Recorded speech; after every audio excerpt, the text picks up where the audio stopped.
Hi, how are ya? I'm good. How are Well, you? I guess we shouldn't shake anymore. How about an elbow bump? Awesome. Awesome. I'm Chef Amanda from the Cookery. Nice to meet you, Chef. Okay, and it's Haley, right? Yep. Perfect. And Haley, you, if I'm not mistaken, are trying to plan the perfect party for your October 30th date. Is that correct? Yes, ma'am. Awesome. Well, we're really excited to be on board and supplying food for your party. Can you tell me a little bit first about your party and then a little bit about your guests as well, and then we can try and come up with the perfect menu for you. Absolutely. So we are looking to do a Halloween party a day before because my aunt has surgery planned for the 31st, and it's a long story, so I won't bore you with that. It's going to be a Halloween buffet. Everybody's going to be wearing costumes, so it's going to be kind of fun and just kind of funky. There'll be some kids there. My Aunt Lisa's a vegetarian, so we can't really do a whole lot of meat, but I would like to keep some other meat entrees, or not entrees, appetizers, because we do have some people in my family who are more like meat and potato people. Okay. There's going to be 50 people at this party, and it's going to go from about 5 to 8. I want to keep it kind of light and casual, so everything on our menu I would like to keep kind of light. Okay. Well, let me just ask you, you said 5 to 8, so what time are you wanting to serve the actual dinner? Probably around 6. Okay. So I would just say, and this is just me making a suggestion, you are serving right at the prime dinner time. Okay. So we might want to think about that when we're making our selections. We can totally build an entire meal just out of appetizers, exactly like how you're wanting to do, but maybe just think about heavier bread options and meat options so that we can fill their belly, because what I find doing parties that happen right at dinner time is even if you list that light appetizers will be served, they're going to come and eat like dinner time. Okay. So just something to be thinking of when we're going through our menu and making some selections. Yeah, that's totally fine. Okay. I'm kind of thinking like egg rolls, some chicken nuggets for the kids, Okay. and then maybe some like eggs, maybe like eyeballs. Oh, okay. So did you want all of the food to be a Halloween theme Yes. to go along with the party? Oh, I love that. The kids are going to love it too. And what do you think about the idea of things being very easy to walk around and eat, since they're going to have their costumes and perhaps maybe staying away from really messy things? Yeah, that would be perfect. Okay. Awesome. And then are you wanting to serve your food right at 5, or do you want to let people come and get kind of settled and then maybe the food comes out a little bit later? I think probably right around like 6 would be a better time. So 6 p.m. for dinner? Yeah. All right. We usually plan for about an hour to an hour and a half for dinner. I don't typically find that we need any more than that. At our company, if you have over 35 people, we do assign a chef to stay on site to help put up your chafing dishes, have any refills ready that need to be put out, and then also stay and do the complete cleanup. And because of that, your bill will incur an 18% gratuity, just so that you know that ahead of time. The other option is for us to leave a backup pan. Some people just keep those in their oven and then replace it if they want, and then you can waive that 18% fee as well. But you'll have to do your own refilling and resetting at your party. Okay. Just some other things I want to talk about. If the 1 hour is fine, I think that your egg rolls and your chicken nuggets will hold up okay. But if you're going to be there for a long period of time and you want to leave your food out, then I usually try to steer people away from fried food. But I think in this case, just being an hour, you should be okay. Okay. All right, so egg rolls and chicken nuggets. These are both hot options. So I would really love to have a couple cold things as well. What do you think about offering some dips? We have a really awesome bean dip that we can make look like a Halloween graveyard. That's really fun, and people just seem to go crazy for that.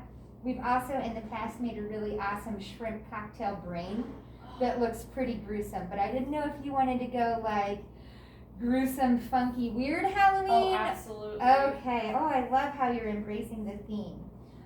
What do you think about the shrimp? Do you have any allergies that might prohibit putting that out on the buffet that you can think of?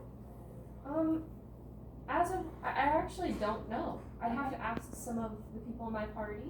I know for sure at least most of them don't have any allergies, so we shouldn't have any problems. But Well, another service that we can offer is actually creating buffet cards for each item that we put out that might highlight certain allergens, and then you can actually avoid having to question your guests about what things they need to avoid, which can make the decision-making process kind of hard moving forward for you.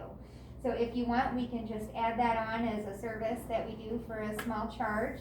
And then it might say something like shrimp cocktail, and then obviously there's a seafood allergy involved here. absolutely. Also anything that would have nuts or gluten, we would highlight.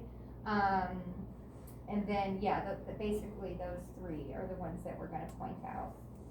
Okay, so pork egg rolls, some chicken nuggets, shrimp. As of right now, we don't have any vegetarian options, other than we talked about that bean dip. And we can do our refried beans with a vegetarian bean. That way they Okay. don't have the typical lard that refried beans have in. So that could be our first veggie option. What do you think about a giant cheese display with a big cream cheese pumpkin ball in the center? And we've done those in the past with little like plastic spiders kind of crawling around them, and that looks really fun. And everybody loves a meat and cheese platter. Okay. If I can start with anything, that's always my favorite. So that's going to give us 5 main appetizers that are savory. How many were you looking to have? I was looking to have 8. Okay, so let's do 3 more. You mentioned your eggs, your deviled eggs. So that would give us 6. So now we have the deviled eggs, which is a vegetarian option as well. Your bean dip. And then we have your cheese platter, which offers 3 for our veggies, and then our egg rolls, chicken, and shrimp, 3 that have a meat or seafood option. So you're kind of right in the middle of where meat meets veggie. So you could go one of each on the other side, or you could push more towards something hearty. I'm thinking it's missing something like a sandwich here. You've got a lot of finger food, but what about something like a burger slider, either chicken or beef, or even a pulled pork slider? Would Okay. either of those fit into your ideal menu? I think the pork slider would be great. Sounds good to me. Okay, and then we just have one more savory left. Something like bruschetta can be very fun. Spinach and artichoke dip, which gives you another hot option. I like to go kind of half and a half with the hot cold.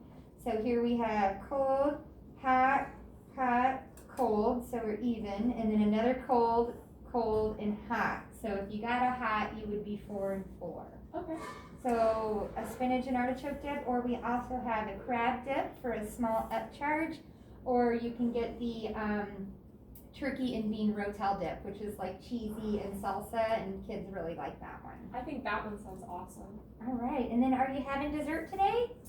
Yes, I would like to put 2 on the menu. 2 desserts, perfect. And we have a grand assorted dessert bar. It's a little bit pricier, or we could just go with something easy and fun like a caramel apple, and then maybe like Oreo pops, something that's fun for the kids to walk around with. I think the Oreo pops and the caramel apples would be good. Can you do candied apples? Oh, I love that. Caramel candied apples. And it's going to be great because we can actually use those apples to decorate the buffet as well and bring that true Halloween theme to life. If you have any extra decor that you would like the buffet decorated with, you can leave it right on the table when we arrive, and we can kind of fit it into the whole scene if you want it to kind of match what you're doing for your party. Okay. Okay?